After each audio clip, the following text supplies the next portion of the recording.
ውድ የህይወት ቲቪ ቤተሰቦች እንደምን ከርማችኋል? ይህ ህይወት ወቅታዊ ነው። በየሳምንቱ በሰሞንኛ ርዕሰ ጉዳዮች ላይ የሚቀርብላችሁ ነው። እንግዲህ ዛሬ አንድ እንግዳ ጋብዣለሁ። እንግዳዬ ለብዙዎቻችሁ አዲስ ላይሆን እንደሚችል እገምታለሁ።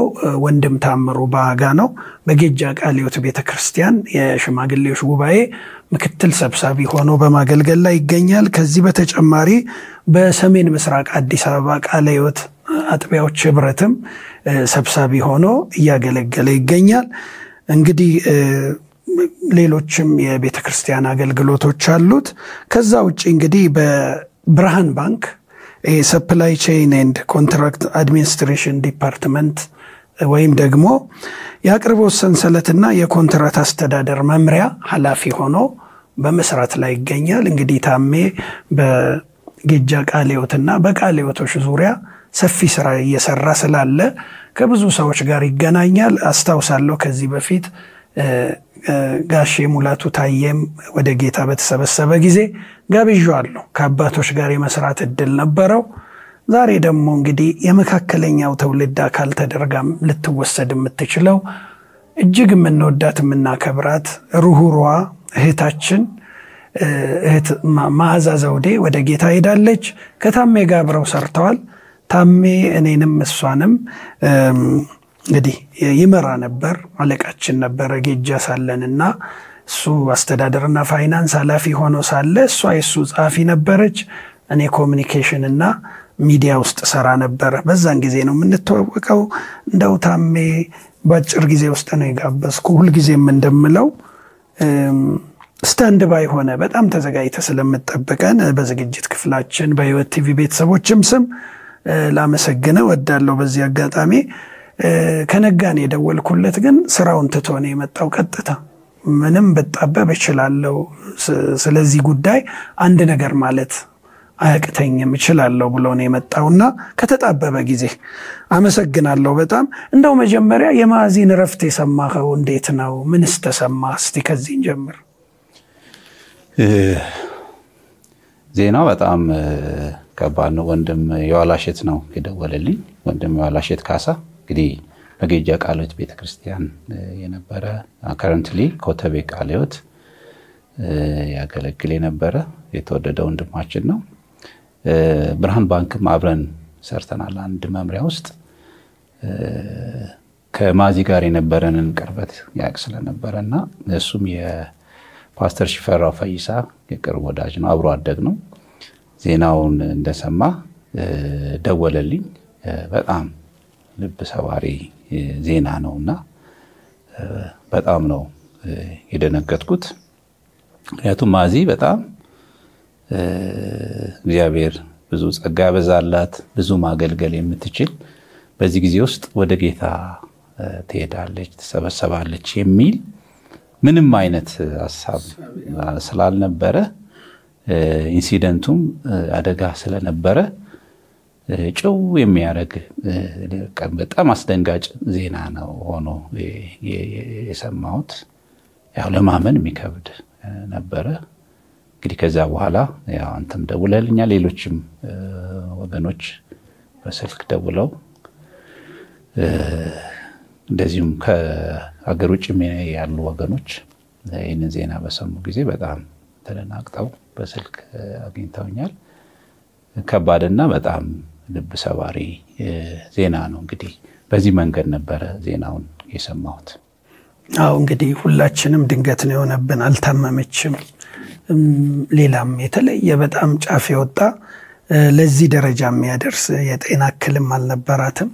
እንደውም እኔ አንዳንድ ጊዜ ቤቴም ለሜክሲኮ ቅርብ ስለነበረ የምኖርበት ቦታ እሷ ከቫቲካን ተነስታ ወክ ያረገች ማታ ማታ ፎንቴኑ ጋር ይሄ ሜክሲኮ አደባባይ ያለው ይሄ ውሃው ጋር ስትመጣ ተደውልልኝ ነበር እና እዛ ተገናኝተን ፎንቴኑ ጋር ቁጭ ብለን ያወራን።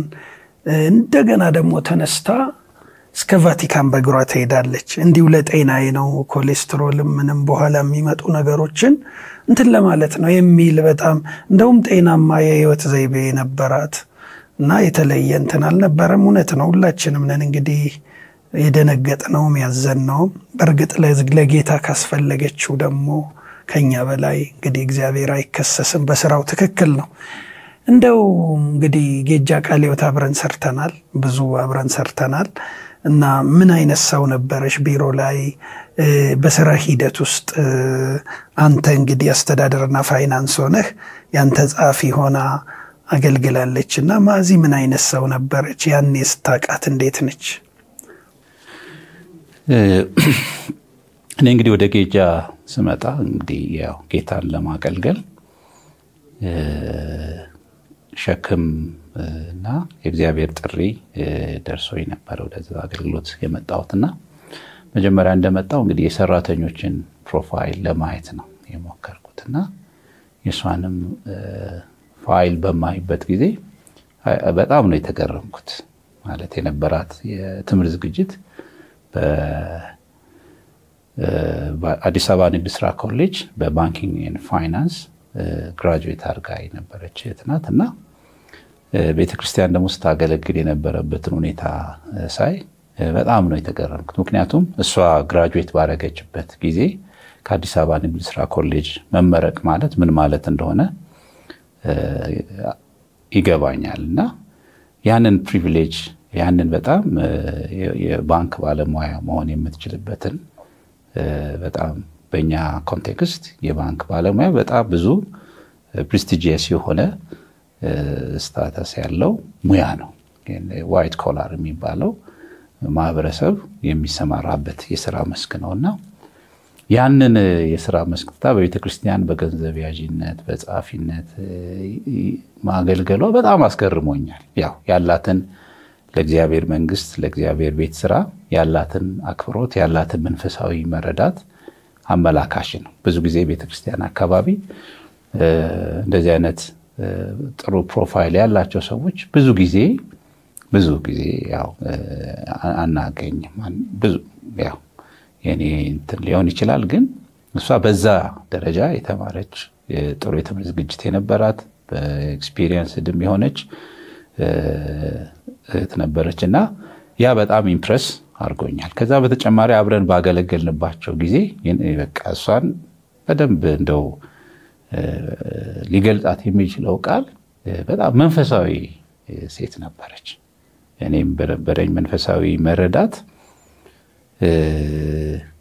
ማዚ በቤተክርስቲያናችን ውስጥ ያ ብዙ ሰው አንደርስታንድ አያውቃት ብዬ ነው መወስድ። ማንንም አያውቃት። እኔም ከዛ በፊት በቤተክርስቲያን በሽምግልና አገለግላለሁ። እሷን ማውቃት ከልጅነቴ ጀምሮ ነው። በቤተክርስቲያን ውስጥ በጣም የምትወደድ እህት ናት። በጣም ቆንጆዬ ናት። በጣም በእኛ ቸርች ውስጥ ተወዳጅ እህት ናት። ግን በዚህ ደረጃ ባላት የልቧን በማወቅ እንደዚህ ደግሞ ለእግዚአብሔር መንግስት ያላትን ኮሚትመንትና እግዚአብሔር ደግሞ በውስጡ ያስቀመጠውን ሸክምና ጸጋ አቅም በቅርበት ብዙ ሰው ያውቃል ብዬ አላስብም።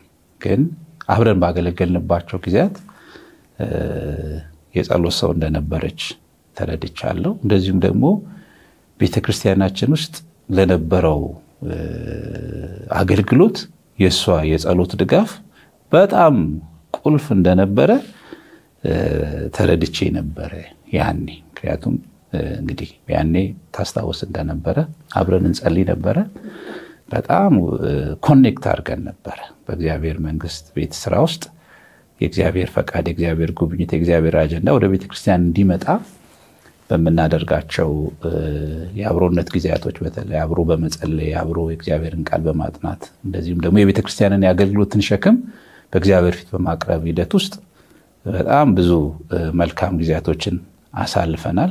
ከዛ ባሻገር እኔ በግሌ ያው እንደ አማኝ የእግዚአብሔርን ድምጽ እንደሚሰማ ሰው ማዚ ቤተክርስቲያንን ተሸክማ የነበረች እህት እንደነበረች በጣም ኮንቪክሽኑ መረዳቱ ነበረኝና ማዚ ትልቅ የጌታ ሴት ነበረች።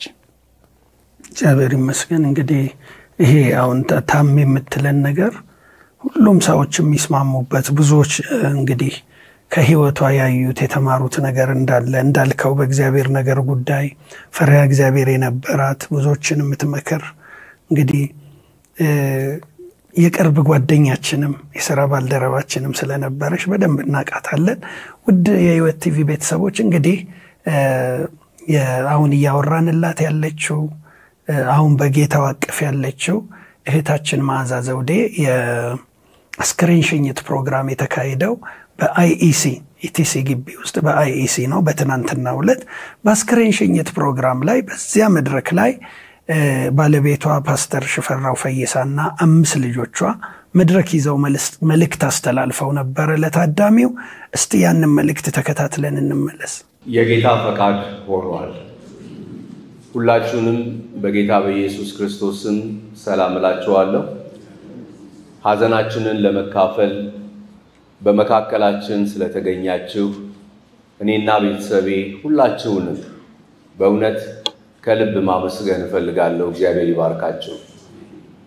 ቤታችን ጎረቤታችን ያላችሁ ወንድሞች እንደገናም ከውጭ ያላችሁ ወገኖች የማመልክባት የሳር ቤት ቃለ ሕይወት ቤተክርስቲያን በዚህ በደረሰብን ሐዘን ምክንያት ታጠገባችን ሆናችሁ በሚያስፈልገን ነገር ሁሉ ባጠገባችን ስለቆማችሁ እኛ የምንለው ምንም ነገር የለንም። እግዚአብሔር አምላክ ይባርካችሁ። የጌታ ፈቃድ ሆኗል ያልኩበት ምክንያት ንግግሬን ወይም ምስክርነቴን ስጀምር አደጋው የደረሰው በውድ ባለቤቴ በማዚ ላይ ትላንትና ነው። እኔ ቢሮ ነበርኩ እና ወደ 4 ሰዓት ተኩል አካባቢ ይመስለኛል አራተኛው ልጃችን አማኑኤል እቤት ነበርና የጩኸት ድምጽ ይሰማል። የጩኸት ድምጽ ከሰማ በኋላ ሲሄድ እናቱ አጠገባችን በሚሰራው ሪል ስቴት ከላይ የወደቀ እንጨት ሆዷን ወቅቷት የውስጥ የሆድ አካሏ በሙሉ ወጥቶ ብዙ ደም ፈሷት ልታደርግ የምትችለው ምንም ነገር ስላልነበረ ጠርቶኝ ከሌሎች ከጎረቤት ሰዎች ጋራ ሲልክ ሮድ ወደሚባል ሆስፒታል ወሰዷት። እዛ ስደርስ በጣም ለአስቸኳይ አደጋ የሚሄዱበት ክፍል ነበርና እዛ ስደርስ በህይወት ነበረች እና ደጋግማ ምን ትላለች? የጌታ ፈቃድ ይሁን፣ የጌታ ፈቃድ ይሁን፣ የጌታ ፈቃድ ይሁን ትላለች። ሽፈራው እኮ ነኝ ባለቤትሽ ነኝ ስላት የጌታ ፈቃድ ይሁን ትለኛለች። ስለዚህ ነው ስጀምር የጌታ ፈቃድ ሆኗል ያልኩት። ብንወድ እናታችን ማሚ ከኛ ጋር ብትኖር እድሜውን ቀጥላ እግዚአብሔር ቀጥሎላት አብራን ብትሆን በእውነት እጅግ በጣም ደስተኞች ነን። ከማንም ይልቅ የተጎዳ ነው እኛ ነን። ሌሎች አልተጎዱም ማለት አይደለም፣ እኛ ግን በጣም ተጎድተናል። መዓዛ እናት ብቻ አይደለችም፣ ከእናትም በላይ ናት። ልጆቿ ለዚህ ምስክሮች ናቸው።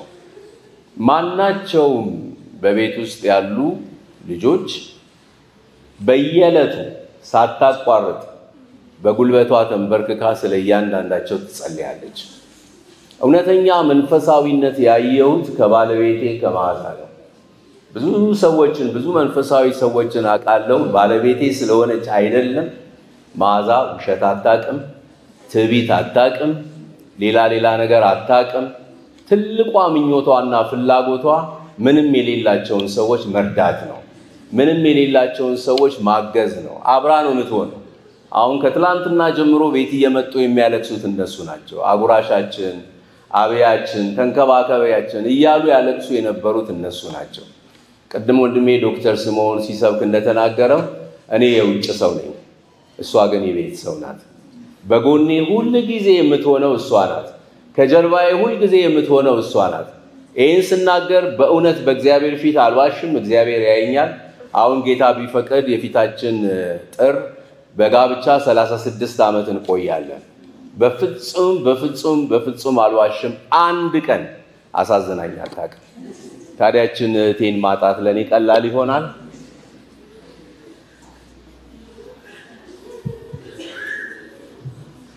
ወገኖቼ በጌታ ፍቅር የምለምናችሁ የጌታ ጸጋና የጌታ መንፈስ እንዲያግዘን ጸልዩልን። ብዙዎቻችሁ ባለትዳር የሆናችሁ ሚስቶቻችሁን ወይም ባሎቻችሁን አታችሁ ሊሆን ይችላል። ልጆቻችሁን አታችሁ ሊሆን ይችላል። ነገር ግን እጅግ በጣም የተወደደች በሁሉ ዘንድ የተፈቀረች ሰውን የማታሳዝን የማትቆረቁር ባለቤትን ማጣት ግን ከባድ ነው። ለልጆች ከባድ ነው፣ ለኔ ከባድ ነው። ትላንትና ሌሊቱን ሙሉ አልተኛውም። የሷን ክፍተት ማን ነው የሚሞላልኝ እያልኩ በጌታ ፊት አለቅስ ነበር። ግን አንድ እምነት አለኝ፣ ጌታ ይሞላዋል። ጸልዩልን።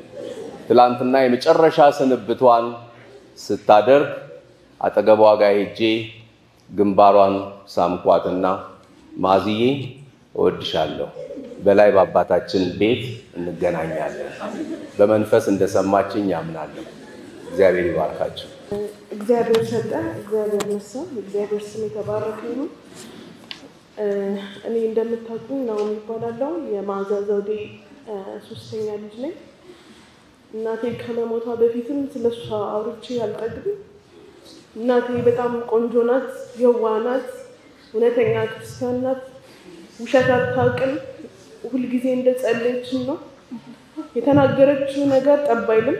ለእኔ ነብይ ናት እናቴ፣ ለእኔ ፐርሰናል ነብይ ናት። የምታስጠነቅቀኝ ነገር ሁሉ ይሆናል። እውነተኛ ክርስቲያን ናት። ሁሌ ነው የምትጸልይልኝ። እውነተኛነትን ከሷ ተምሬያለሁ፣ ግልጽነትን፣ እንደገና ደግሞ በራስ መተማመን እንዲኖረኝ ያደረገችኝ እሷ ናት። ሁልጊዜ እስካሁን ለኔ ህልም እየመሰለኝ ነው፣ የምርም እየመሰለኝ አይደለም። እናቴ ትሞታለች ብዬም ማስቤም አላውቅም። በቃ ዘላለም የምትኖር ነው የምትመስለኝና እናቴ ለኔ ብቻ እናት አይደለችም። ለጎረቤት ልጅ እናት ናት፣ ለኛ እናት ናት፣ ለዘመድ አዝማድ ለተከራይ እናት ናት። ሰው በልቶ የሚጠግብ አይመስላትም። በቃ በደግነቷ አንደኛ ናት እናቴ። በጣም መልካም ሰው ናት። የድሃ ሰብሳቢ ናት። ድሃ በጣም ትወዳለች። ድሃን ማስጠጋት በጣም ትወዳለች። እግዚአብሔር መንፈስ ቅዱስን አምነዋለሁ እንደሚያጽናናን። በጣም ከባድ ነው። ጌታ እጅግ የሚምር ደግሞ የሚራራ አምላክ። እህቴ እንዳለችው እውነት ይሄ ሁሉ እየተፈጠረ ያለው ህልም ነው የሚመስለን። የእውነት ጸልዩልን። በጣም ሁላችን ውስጥ ፍርሃት አለ፣ ብዙ ክፍተት አለብን። ብዙ የሸፈነችው እንዴት እንደሆነ ራሱ ያላሳየችን በጣም አቅብጣን ነው፣ በሌላት አቅብጣን ነው። የእውነት የኔ እናት እንደዚህ ሆነን አልነበረም ስለሷ ማውራት የነበረብን። በጣም ደግ ናት። ከሌላት ላይ ነው ለሰው የምትሰጠው።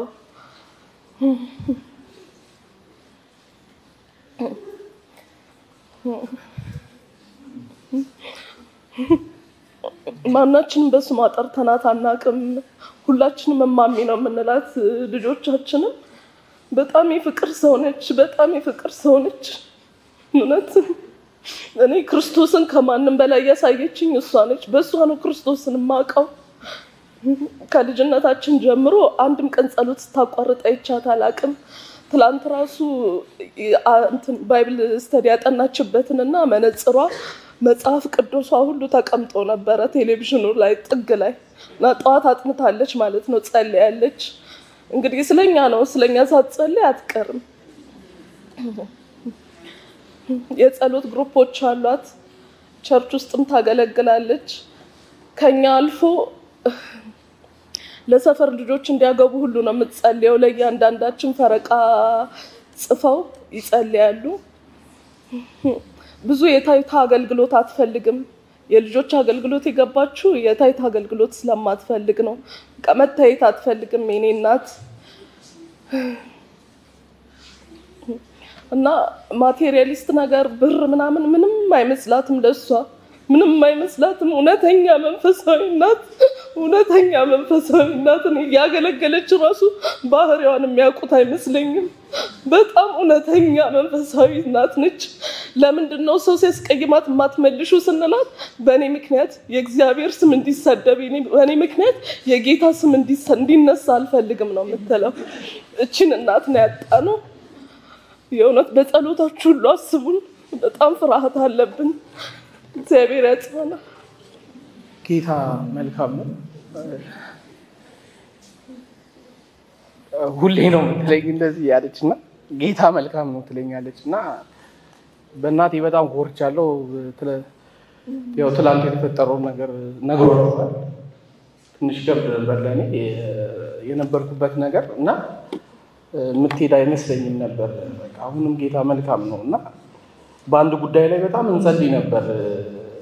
ይሄንን ሰሞን ለራሴ ይገርመኛል እና አንዳንዴ ቃሉ ላትልክልኛለች። በጣም ነው የሚገርመኝ። የሆነ ወይ ምናምን ቃል ትልክልኛለች እና ተደጋጋሚ ሆነብኝ። የነገርኩህን ሁሉ እስካደርግልህ አልተውህም እና ይላል ዘፍጥረት 28:15 ማለት ይህንን ተናግሬ መውረዴ በጣም ለኔ ትልቅ ነገር ነው። እናቴ እወድሻለሁ፣ መንግስተ ሰማያት እንገናኛለን። ጌታ እወድሻለሁ። አንዳንዴ ሰባኪ ሆናችሁ እንዲሁ መስበክ ይቻላል። በራሳችሁ ሲደርስ ግን ከባድ ነው። ምንም ጥያቄ የለውም። እንዴት እንደሚከብድ ልነግራችሁ አልችልም። በቅርብ ቀን 2 ምኞቶች አሉኝ በዚህ ዓመት ቢሆኑልኝ ብላ ጠይቃኛለች። አንዱ ምኞቷ 3ቱ ልጆች እንዲያገቡ ወይም እንዲያጩ ነው። 2ቱ አግብተው 4 የልጅ ልጆች አሳይተዋታል። 3ቱ እንዲያገቡ በጣም ትመኛለች ወይም እጮኛ እንዲይዙ። ሁለተኛ ደግሞ ትመኝ የነበረው ነገር እንደው አደራህን ክረምቱ አካባቢ ጋር በየዕለቱ ዩቲዩብ ላይ ጣሊያንን ስለማይ ጣሊያን ውሰደኝ ብላ ጠይቃኛለች። ከዚህ በፊት ሄደናል፣ አብረን ሄደናል። ሮም ነው የሄደችው። ግን ዩቲዩብ ላይ ያሉትን የጣሊያን ከተማዎች አይታ በጣም ከመውደዷ የተነሳ እዛ ውሰደኝ ብላ እኔም ግድ የለሽም ቃል ገባልሻለሁ ብዬ ከአንዳንድ ወገኖች ጋር ንግግር ጀምሬ ነበር። አልሆነም። የጌታ ፈቃድ ግን ሆኗል። እግዚአብሔር ይባርካችሁ። እንግዲህ መልእክቱ ይህንን ይመስላል። ልብ የሚነካ ነበረ። እግዚአብሔር አዋቂ ነው እንደተባለው ለዚህ ቤተሰብም ጥሪ እንዳቀረቡት ልንጸልይላቸው ይገባል። ወደ ታሜ ልመለስና እንግዲህ የቤተሰቦቿን መልእክት ተከታትለናል። በብዙ ቤቷን የተሸከመች ናት። ስለ ቤተሰቧ ብዙ ጊዜ ትናገር ነበር፣ ስለ ባሏ አገልግሎት፣ ስለ ልጆቿና አልፎ አልፎም ተቀምጠን እናወራ ስለነበረ የቤተሰብ ሰው ነበረች። እስቲ በዛ ላይ እንግዲህ ማዚ በእኛ ቤተክርስቲያን በተለይ ማለት በጌጃ ቃልት ቤተክርስቲያን ረጅም ጊዜ ነው ያገለገለችው። በደንብ ትታወቅ ነበረ። በተለይ የአስተዳደርና ፋይናንስ ክፍሉ ላይ ወይንም በፊት የዋና ጸሐፊው ቢሮ ውስጥ በጸሐፊነትና በቢሮ አስተዳደር ላይ ታገለግል ነበረ እና እንግዲህ ካገባችን በኋላ ልጆችን ወልዳ እዛ መካከል ታገለግል ነበር። ያው የቤተክርስቲያን አገልግሎት በጣም ዲማንዲንግ ነው። ምንም ብሬክ የማይሰጥ አገልግሎት ነው። በዛ ላይ ደግሞ እሷ የልጆች እናት ነበረች። እግዚአብሔር በልጆች ባርኳት ነበርና እነዚህን ሁለቱን ኃላፊነቶችን ተሸክማ ትሄድ ነበርና ያው አብረን አንድ ቢሮ እንዳገለገለ ሰው እናወራ ነበር ስለ ቤተሰብ። አንዳንዴ የነበረባት ሪስፖንሲቢሊቲ በጣም ከባድ ስለነበረ የቤተክርስቲያንም ሸክም ነበርና አንድ ኢንሲደንት የነገረችኝ ያው አስታውሳለሁ ሁሌም እና በጣም ለተዋጠነ ስታይ ቤተሰብ ኃላፊነት ተናርጋ ልብሷን ለብሳ ወደ ቤተክርስቲያን እንደገና እየተሯሯጠች በመትመጣበት ሂደት ውስጥ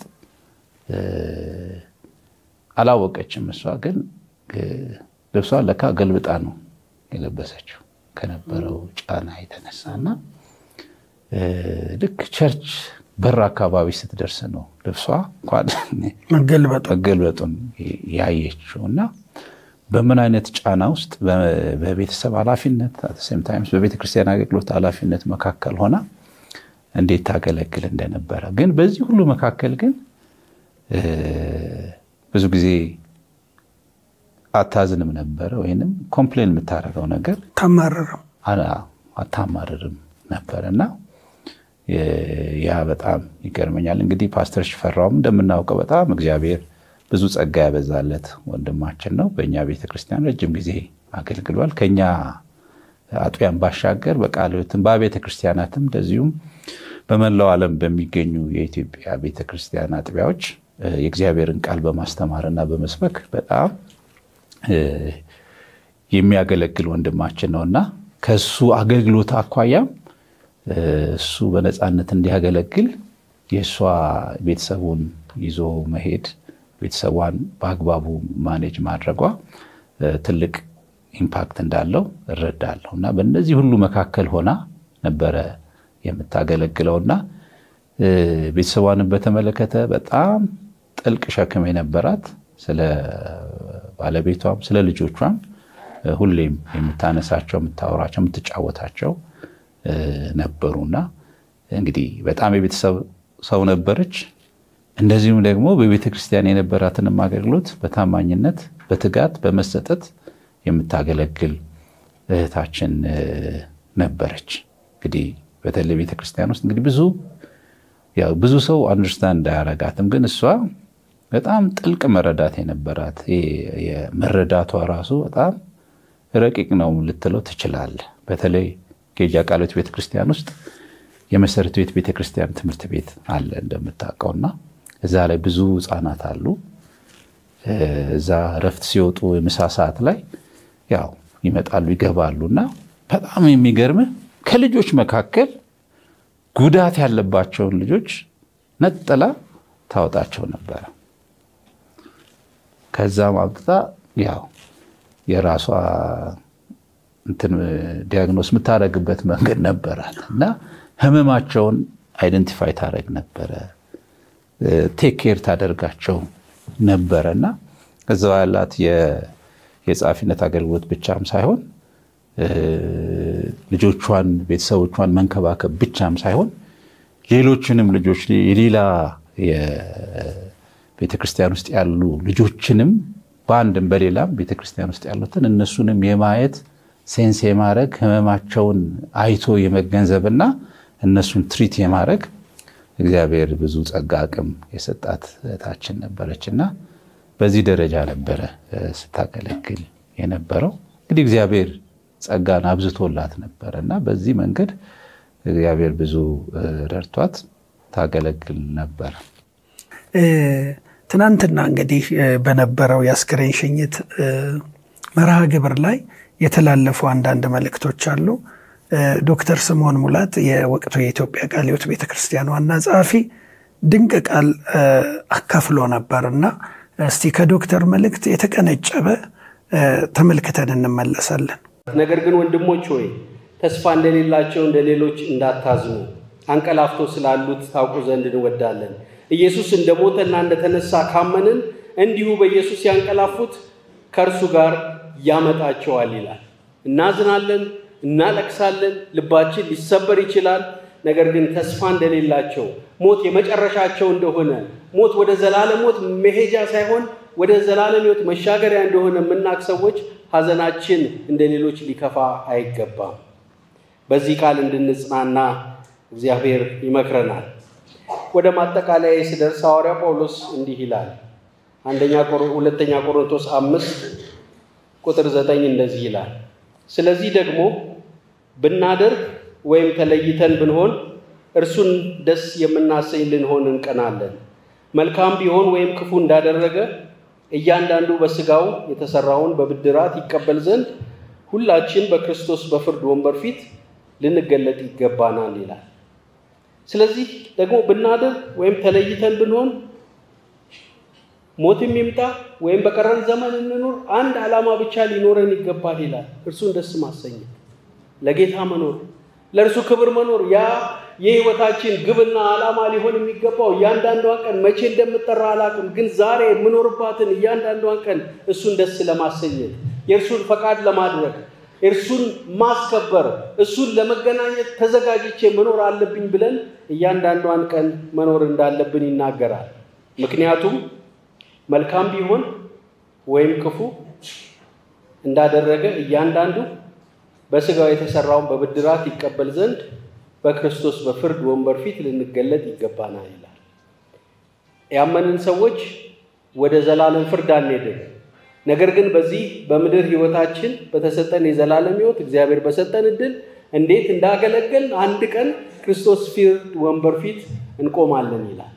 በስጋው ወራት እንዴት እንዳገለገል እንዴት እንደሰራን በተሰጠን የአገልግሎት መክሊት በተሰጠን ጸጋ በተሰጠን መሪነት ቦታ በተሰጠን ስልጣን በተሰጠን ገንዘብ በተሰጠን እድል በዚህ ምድር እያለን ጌታን የምንከተል ሰዎች እንዴት እንደኖርንበት እንዴት እንዳተረፍንበት ወይ እንዴት እንዳማከን ነው እንዴት እንደቀለጥንበት ወይ እንዴት እንዳተረፍንበት ጌታ የሚጠይቅበት ጊዜ ይመጣል።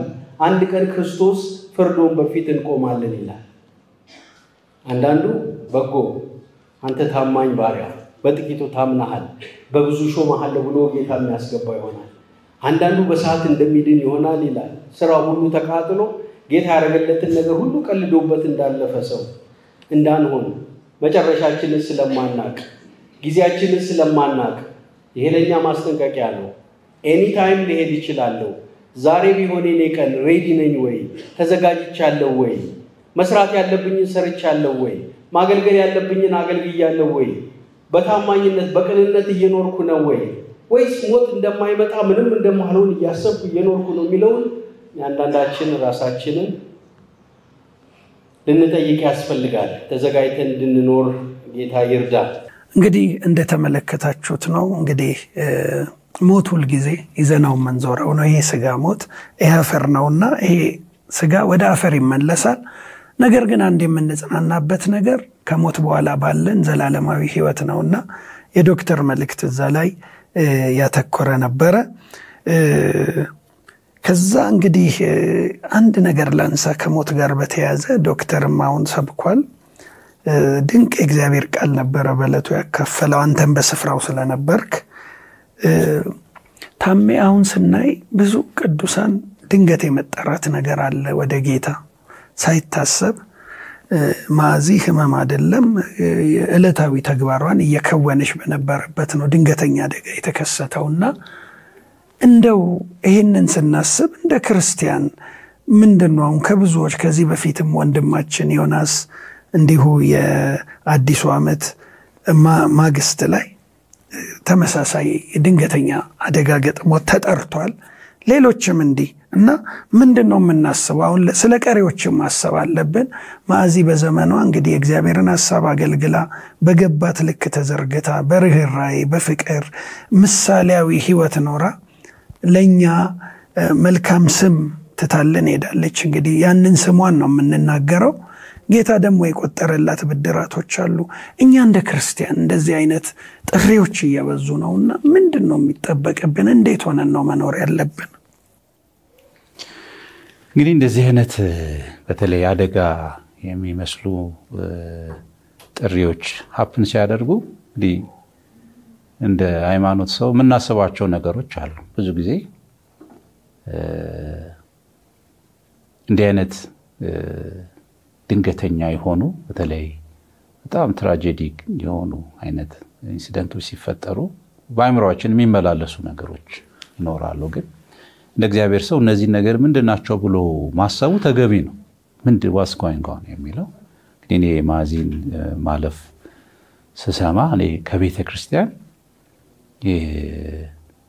ከባድ ጉዳት እንደሆነ ወስደዋለሁ። ምክንያቱም ማዚ በጣም የጸሎት ሴት ነበረች።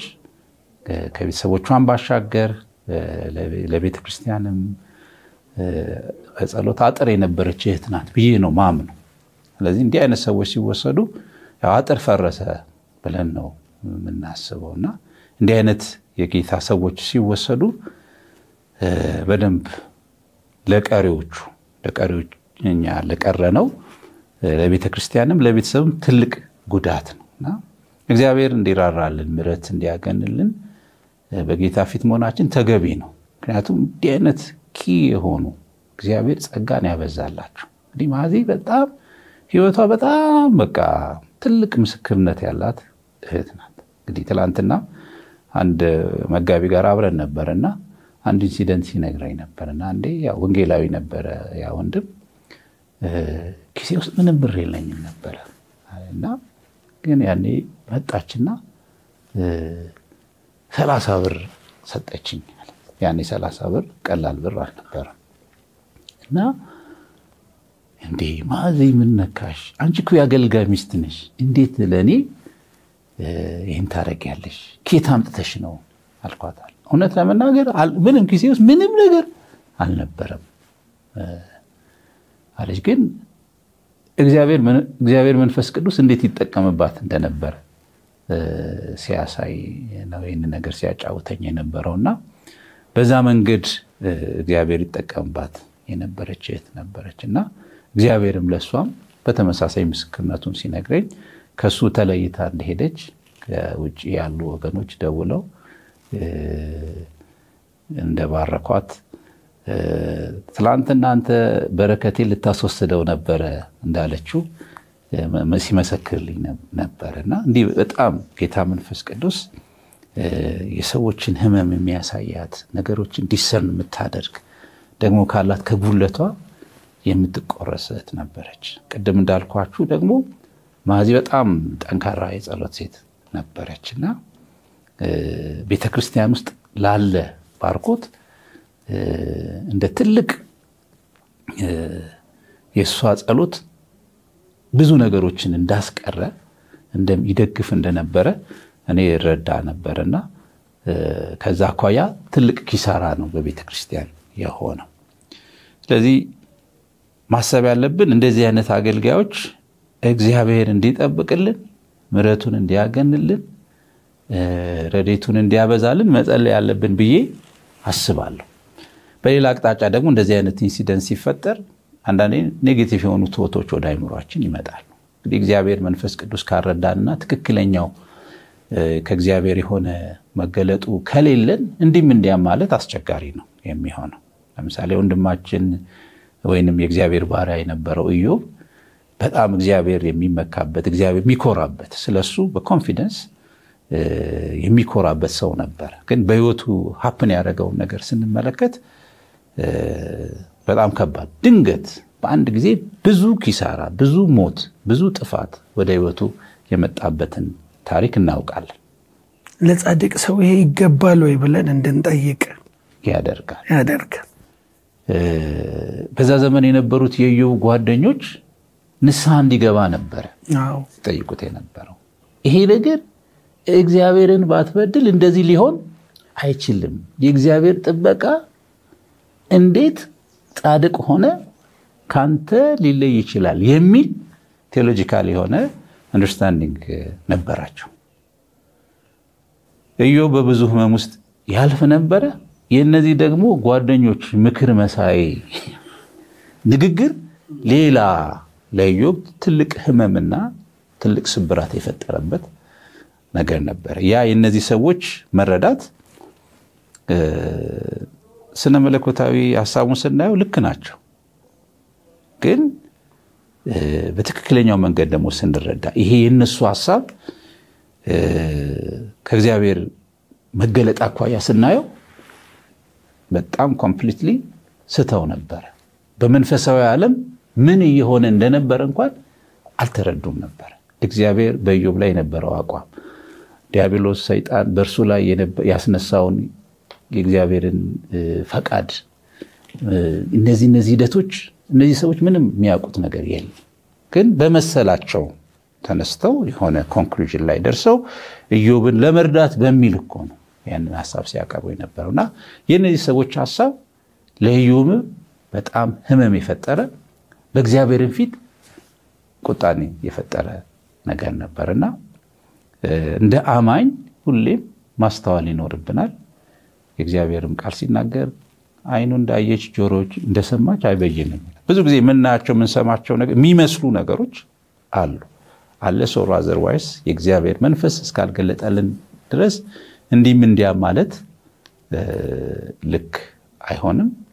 እንደዚህ አይነት ሰዎች ደግሞ በእግዚአብሔር ፈቃድ በእግዚአብሔር ሐሳብ ወደ እግዚአብሔር የሚሄዱበት እንዲህ አይነት ሃፕኒንጎች መጽሐፍ ቅዱስ ውስጥ ስላሉ ነገሮችን በሰፊ ልብ በሚያስተውል ልቦና ማየት ተገቢ ነውና ለቤተሰብም ከዚህ አኳያ ለሚነሱ ሐሳቦች ከእግዚአብሔር ቃል አኳያ ይሄን ነገር በደም ማሰላሰል ተገቢ ነው።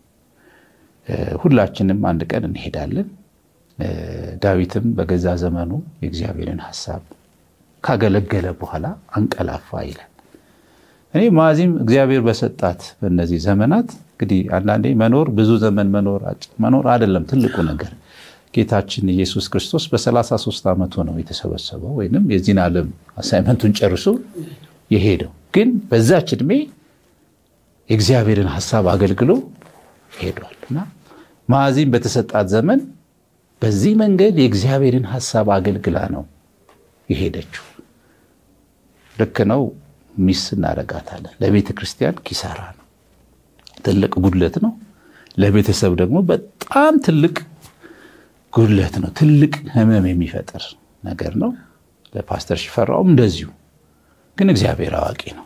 እንዳማኝ እግዚአብሔር አዋቂ ነው። ለምን እንደ የሚለውን ጥያቄ እግዚአብሔር ራሱ በእያንዳንዳችን ህይወት እንደዚህ አይነት ነገሮች ሲፈጠሩ እኛን ወደ ተሻለ መረዳት፣ ወደ ተሻለ ሐሳብ፣ ወደ ተሻለ እግዚአብሔር ክብር ሊያደርሱን የሚችሉ ኤክስፒሪየንሶች ናቸው ብዬ ነው የምወስደው።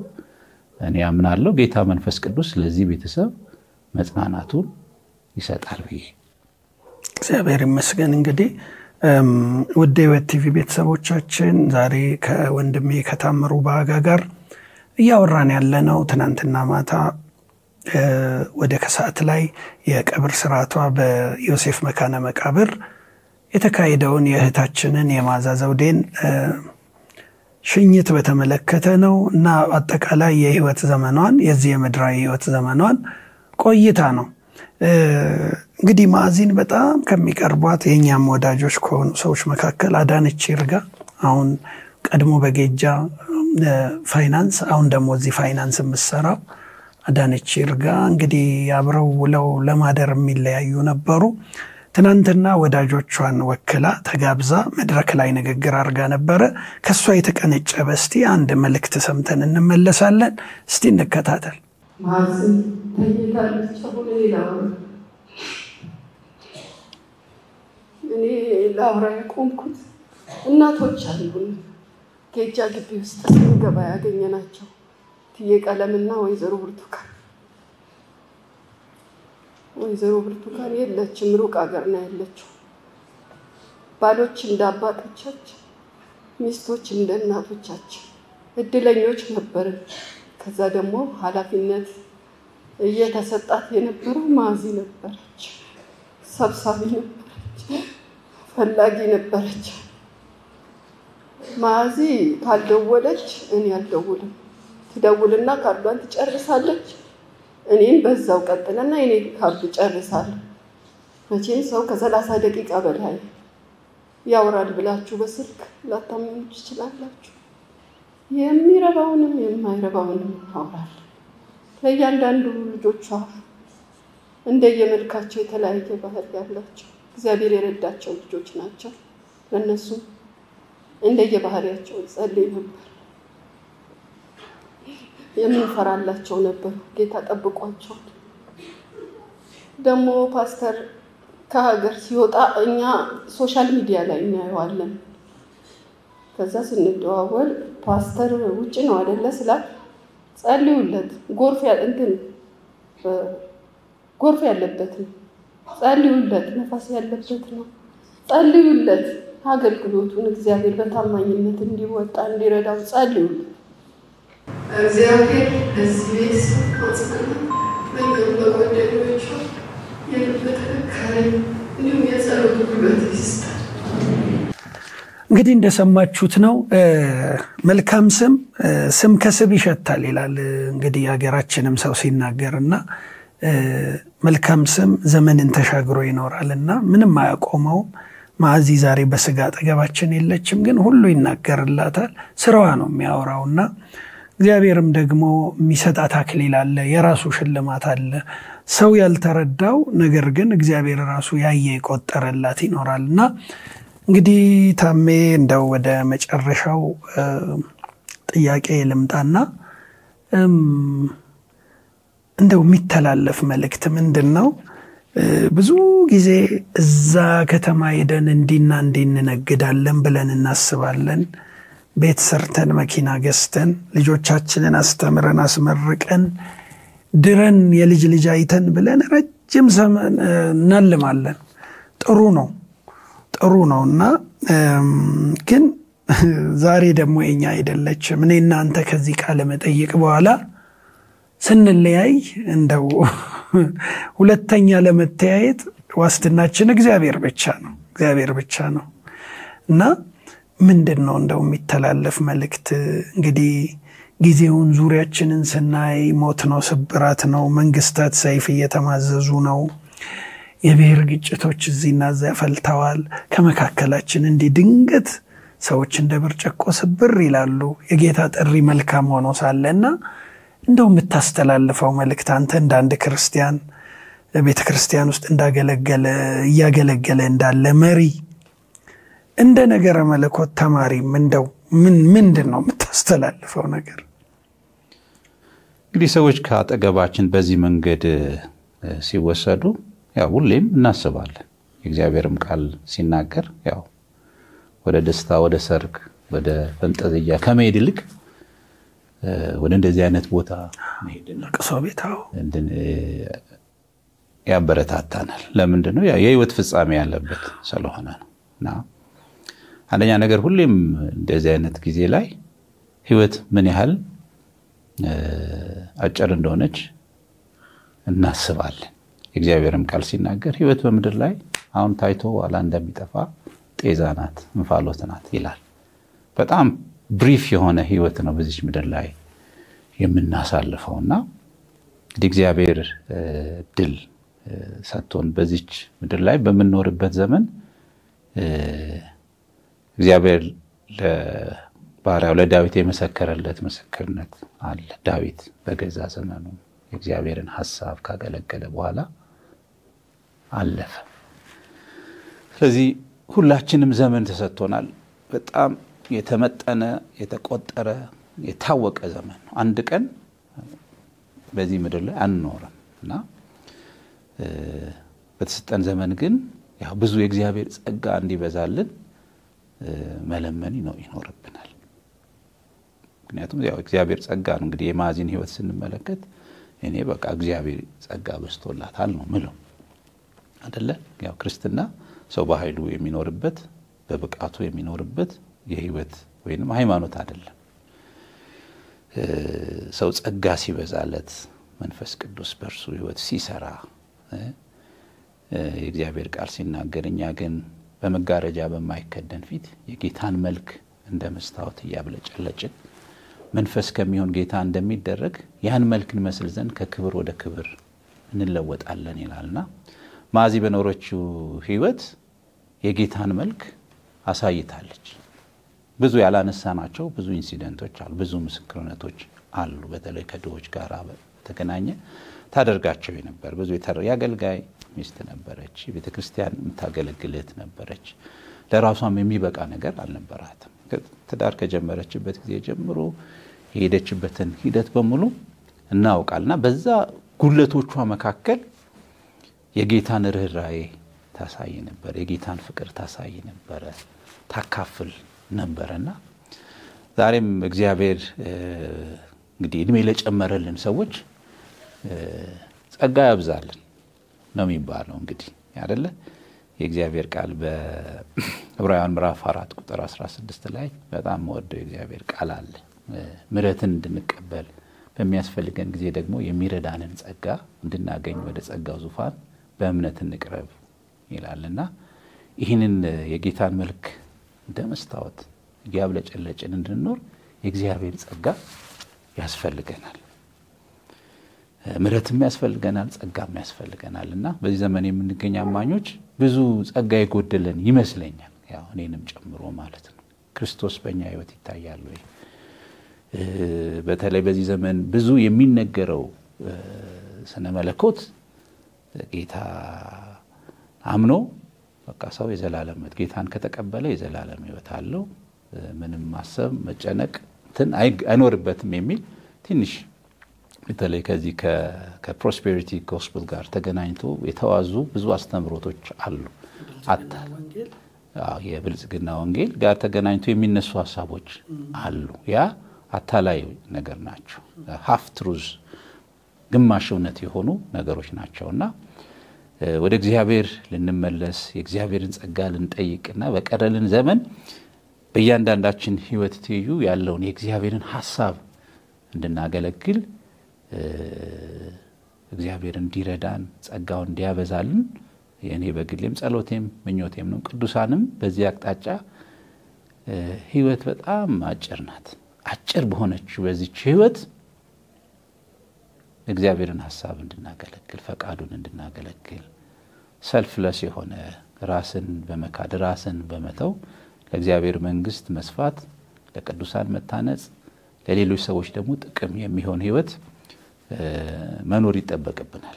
ዛሬ ብዙዎች እኛን ያያሉ እንደዚህ ካለፉ ከተላላቆቻችን ህይወት ብዙ ያየነው ብዙ የሰማነው እውነት አለ። ዛሬ በህይወት የምንገኝ አማኞች ደግሞ ተመሳሳይ የህይወት ምስክርነት እንዲኖረን ልንተጋ ልንጸልይ ልናስብበት እነዚህን አይነት የህይወት ዘይቤዎችን ደግሞ ልንለማመድ ይገባል ብዬ አስባለሁ። እንግዲህ ይሄንን ነው ማለት የምችለው። ሌላ በተረፈ እግዚአብሔር አምላክ የማዕዚን ቤተሰቦች መጽናናትን እንዲሰጥ እመኛለሁ ጸልያለሁ። እግዚአብሔር ይችላል ብዬ አምናለሁ። እኔ አባቴ ባረፈ ጊዜ በጣም ከባድ ሐዘን በህይወቴ ደርሶብኝ ነበርና መጽናናት በቃ አቅቶኝ ነበርና ግን ምን ሆነ አንድ ህልም አየሁና አባቴን በህልሜ አየሁት። በጣም ብዙ ምቾት የነበረበት ቦታ ውስጥ ነው የነበረውና በጣም ፊቱ በጣም ያምራል በጣም ተመችቶታልና ምን አለኝ ታሜ ለምንድን ነው የምታለቅሰው አለኝ። ለምን ታለቅሳለህ? እኔ እኮ ከጌታ ጋር ነው በጣም በሚመች ሁኔታ ውስጥ ነው ያለሁት በምድር ላይ ደግሞ ያለውን ስራዬን ጨርሻለሁ አታልቅስ እሺ አለኝ። ይሄን በህልሜ ነው ያየሁትና በጣም ይገርም ያንን ህልም ካየሁበት ሞመንት ጀምሮ የአባቴ ሐዘን ከልቤ ፍጹም በሆነ መንገድ ከወጣ። እግዚአብሔር አምላክ መጽናናትን ይሰጣል። ከባድ ነው የምንወዳቸውን ሰዎች በተለይ እንዲህ አይነት ምርጥ የሆኑ ሰዎች ከህይወታችን ስናጣቸው ከባድ ሐዘን ወደ ህይወታችን ይመጣል። ግን ደግሞ አምላካችን እግዚአብሔር የታመነ አምላክ ነው። መጽናናትን የሚሰጥ የእግዚአብሔር መንፈስ አለና ለፓስተር ሽፈራው ለልጆቹ ለማዕዚም ልጆች እግዚአብሔር በዚህ መንገድ መጽናናትን ይሰጣል ብዬ አምናለሁ ደግሞ እጸልያለሁ። በርግጥ በስጋ ያለን ወይ ጌታ እስኪመጣ ወይ እኛ እስክንሄድ ድረስ ሰው ካጠገባችን ሲለያ ውዶቻችንን ስናጣ በጣም እንቸገር ይሆናል። ነገር ግን እግዚአብሔር ያስችላል። ሌላው ከሟቹ በላይ ደግሞ እኛ ለራሳችንም እየተጠነቀቅን መኖር አለብን። እንግዲህ ትናንትና በአይኢሲ በተደረገው የአስክሬን ሽኝት መርሃ ግብር ላይ ወንድማችን ደረጃ አበበ ስለ ተወዳጇ እህታችን ስለ መዓዛ ዘውዴ ያስተላለፈው አጠር ያለ የህይወት ታሪክ አለ። እነዛን ቪዲዮዎች እንከታተላለን። እንግዲህ ጌታ እስኪመጣ ድረስ ተጠንቀቀን እንቆይ። ከእንቅልፍ የምንነቃበት ሰዓት ነው። ሁላችንም በዚህ መረዳት ውስጥ ልንሆን ይገባል። ሁልጊዜም አክባሪያችን የሆነው በጠራነው ቁጥር የያዘውን ነገር አስቀምጦ የሚመጣው ታሜን በዝግጅት ክፍላችን ስል በመላው የህይወት ቲቪ ባልደረቦች ስም ላመሰግን እወዳለሁ። እንግዲህ ከካሜራ በስተጀርባ ጸጋዬ ወልደ ጊዮርጊስና ዮናስ ተስፋዬ ሌሎችም የህይወት ቲቪ ባልደረቦችን አያለው በእነሱ ስም እንግዲህ ለሁላችሁም ይሄንን ዝግጅት አዘጋጅተን አቀርበናል። በሳምንቱ ሌላ ፕሮግራም ይዘን እንመጣለን። የዛሬው በዚህ ይቋጫል። እስከ ሳምንት መልካም ሳምንት ቸር ሰንብቱልን። እህቴ መዓዛ ጋራ ከቤተሰባቸው ጋር ምናልባት ላለፉት 40 ዓመታት ከዛ በላይም እንተዋወቃለን። በቤተ ክርስቲያን አገልግሎት በጓደኝነት በወጣትነት ዘመን ሁሉ ሚዜያቸውም ነበርኩ። በስራው ዓለም ደግሞ ከመዓዛ ጋራ እንዲሁ ከ20 ምናምን ዓመታት ያላነሰ አብረን አሳልፈናል። መዓዛ አሁን ከተነገረላት ሌላ ነገሮችን በጥልቀትም የምታይ እህት ነበረች እኔ ባየዋት። የሚገርም የጽሁፍ ችሎታ ነበራት። በተለይም ደግሞ የምትገጥማቸው ግጥሞች በጥልቀት የሚያዩ ቅኔ ያላቸው ነበሩ እና አምጥታ ታሳየኛለች። በጣም እገረምና ይሄን ሁሉ ችሎታ ይዘሽ ነው ቁጭ አረግሽው እላታለሁ። ትገረማለች። እውነትህን ነው፣ እኔ እንደዚህ አይደለሁም ትስቃለች። 1 2 3 ግጥሞቿ ህይወት መጽሔት ላይ ወጥተው እንደነበር አስታውሳለሁ። እውነትህን ነው ይበቃል። ያንን ፖቴንሻል በማይገባኝ መንገድ ብዙ አላወጣችሁም። ብዙ ገፍቼ እንደነበር አስታውሳለሁ ላደፋፍራት፣ ግን አልፈለገችም፣ አላወጣችም። የማይላት ግን ዲቴይል የሚያይ ሰው፣ በጥልቀት የሚያይ ሰው እንደነበረች አስታውሳለሁ። ምናልባት አሁን የተናገራችኋቸው ነገሮች ሁሉ እሷ ከጀርባ ሆና መድረክ ላይ ሳትታይ ቤተሰቧን በቤተ ክርስቲያን አገልግሎትም የሰራቻቸው ስራዎች ውጤት ናቸው ብዬ አስባለሁ። የወይዘሮ መዓዛ ዘውዴ አጭር የህይወት ታሪክ። ወይዘሮ መዓዛ ዘውዴ ከእናታቸው ከወይዘሮ ፍቅረ ማርያም ደምሴና ከአባታቸው ከአቶ ዘውዴ ጽጌ ነሐሴ 9 1956 ዓመተ ምህረት ተወለዱ። የሁለተኛ ደረጃ ትምህርታቸውንም በነፋስ ስልክ የሙያ ትምህርት ቤት በሂሳብ መዝገብ አያያዝ አጠናቀው በ1979 ዓመተ ምህረት በንግድ ስራ ኮሌጅ በባንኪንግ እና ፋይናንስ አስተዳደር በዲፕሎማ ተመርቀዋል። ከ1979 ዓመተ ምህረት አንስቶም በጌጃ ቃለ ሕይወት ቤተክርስቲያን በገንዘብ ያዥነትና በቢሮ አስተዳደር ሰርተዋል። ከ2009 እስከ 2013 ዓመተ ምህረት ከዩኒቲ ዩኒቨርሲቲ በማኔጅመንት ኢንፎርሜሽን ሲስተም በዲግሪ ተመርቀዋል።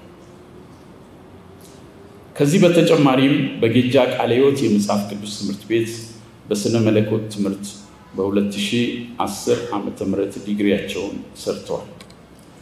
ወይዘሮ መዓዛ በጌጃ ቃለ ሕይወት ቤተክርስቲያን እንዲሁም በሳር ቤት ቃለ ሕይወት ቤተክርስቲያን በልጆች የሰንበት ትምህርት በጸሎት አገልግሎትም ለረጅም ዓመታት አገልግለዋል። እንዲሁም በሰፈራቸው ውስጥ በማህበራዊ ህይወት በመልካም አገልግሎት ለአካባቢያቸው መልካም ስራን በማበርከት በጎ ተጽዕኖን በመፍጠርም ይታወቃሉ። ወይዘሮ መዓዛ ከባለቤታቸው ከመጋቢ ሽፈራው ፈይሳ ጋር በ1982 ዓመተ ምህረት ትዳር መስርተው 5 ልጆችና 4 የልጅ ልጆችን አፍርተዋል። ባጋጠማቸው ድንገታዊ አደጋ መስከረም 28 2018 ዓመተ ምህረት ዘወትር ወደሚናፍቁትና ምጽአቱን ወደሚጓጉለት አባታቸው እቅፍ ተሰብስበዋል። እግዚአብሔር ለባለቤታቸው መጋቢ ሽፈራውና ለልጆቻቸው ለመላው ቤተሰብ ለወዳጆቻቸው ሁሉ መጽናናትን ያድርግ። ለኔ ህይወት ክርስቶስ ሞትም ጥቅም ነውና ፊልጵስዩስ 1:21 እግዚአብሔር ይባርካችሁ። ከዚህ ዓለም ክብር ኢየሱስ ይበልጣል፣ ሕይወትን ይሰጣል ብሎ እየሰበከ ለትንሽ ተለቆ ከእግዚአብሔር ታረቆ የዓለምን ፈተና የሥጋውን ምኞት ሁሉን አሸንፎ ሄደ ወደ አምላኩ ወገቡ ሳይላላ ጸጋውን ተደግፎ ይጠራል ከቅዱሳን ጋራ እንደ ሰማይ ጸዳል ዘላለም ያበራል። ሄደች ወደ አምላኳ ሄደች ኢየሱስን ብላ ለምን ካደች ሄደች ወደ ረፍቷ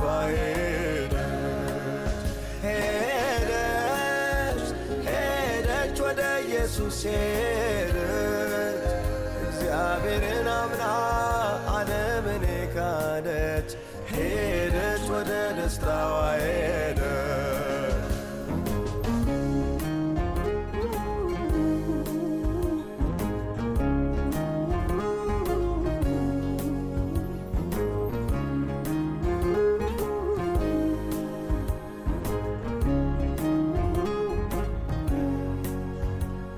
የፍጥረት ሩጫ አንድ ቀን ይገታል ሰማይ ምድር ያልፋል የጌታን ቃል ሰምቶ ከመርከቡ የገባ ከቁጣው ይተርፋል የሰው ልጅ ሞኝ ነው በሀብት በስልጣኑ በእውቀቱ ይደገፋል በድንገት አንድ ቀን እግዚአብሔር ሲጠራው ሁሉን ትቶት ያልፋል ሄደች ወደ ኢየሱስ ሄደች እግዚአብሔርን አምና